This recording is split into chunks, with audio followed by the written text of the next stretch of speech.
আজকে আমরা দেখব নগদ এবং বাকি বিক্রয় মডিউল। এই বাম পাশে নগদ এবং বাকি বিক্রয় মডিউলে আমরা ক্লিক করব। তারপরে ডান পাশে নগদ এবং বাকি বিক্রয় যে অপশনটি রয়েছে এখানে ক্লিক করব। তারপরে এমন একটি ইন্টারফেস আমরা দেখতে পারবো। এখানে কাস্টমার নেম, অর্থাৎ আমরা যদি এখানে কাস্টমার নেম দিতে চাই দিতে পারবো, যদি খালি রাখতে চাই খালি রাখতে পারবো। তারপরে আমরা এখানে সিলেক্ট করব ব্র্যান্ড, কোন ব্র্যান্ডের প্রোডাক্ট আমরা বিক্রি করতে চাই সেটা এখান থেকে সিলেক্ট করে নেব। উদাহরণস্বরূপ আমরা তৌবা ব্র্যান্ডের প্রোডাক্ট সিলেক্ট করে নিলাম।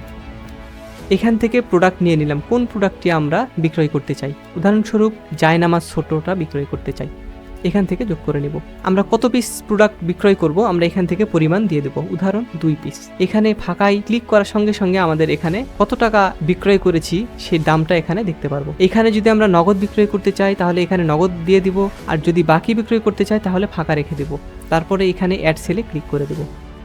আমাদের বিক্রয় সম্পন্ন হয়ে গিয়েছে। এখন যদি আমরা এইটার ইনভয়েস প্রিন্ট করতে চাই তাহলে সহজেই আমরা এই পাশ থেকে ক্লিক করব এবং এই প্রিন্ট অপশনে ক্লিক করে সহজেই ইনভয়েস প্রিন্ট করে নিতে পারবো। এই হচ্ছে আমাদের নগদ এবং বাকি বিক্রয় মডিউলের কাজ।